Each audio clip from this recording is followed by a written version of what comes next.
खाली ठेवा.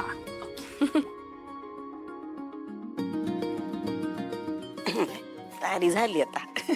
प्रीतीताई, थोडी नटून थटून बसलीस खरी, एवढी शायनिंग पण मारतीयस, पण अगं तुझ्या अहोंची उष्टी हळद आले कुठे अजून?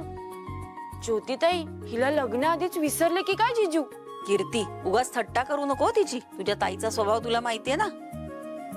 उगाच कोणती तरी गोष्ट तिच्या मनाला लागेल आणि मग चिडचिड होईल तिची. ऐक, डोंट वरी, मी मस्ती करते अगं. आणि आपल्या घरात लग्न आहे, लग्नाचा माहोल वाटत सुद्धा नाहीये. घरात लग्न असून लग्न नाहीच आहे असं वाटते मला. त्यात मी थोडीशी मजा करते तर मला चोरडा तुम्ही. हसण्या खेळण्यामुळे थोडा माहोल तरी बनवते मी. आता तुम्ही नुसते बोर आहात. नमस्कार, येऊ का आम्ही? या या या. नमस्कार या. बरं झालं आलं, वाटच बघत होते. कीर्ती पाणी. मी पाणी आणते. ज्योती, हॉलचं बुकिंग झालं ना? नाही, पत्रिकेत नाव छापले ना हॉलचं आम्ही. आणि पत्रिका पोचत्याही झाल्यात सगळ्यांना.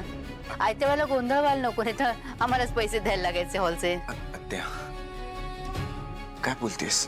राहू ना, आत्ता काय बोलायची गरज आहे? अरे काय चुकीचं बोलते मी? हॉलची व्यवस्था झाली ना, काही प्रॉब्लेम नाही ना, हे विचारायला नको आपल्याला?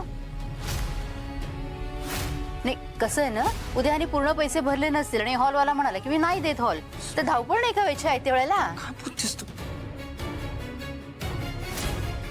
आत्या, असं नाही होणार. हॉल कन्फर्म बुक केलाय आम्ही.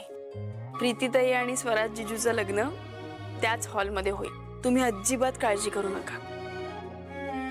हा, आणि या सगळ्या गोष्टी नंतर बघता येतील ना. आपण आता उष्टी हळद घेऊन आलोय, तर तो कार्यक्रम करूया आधी. चला.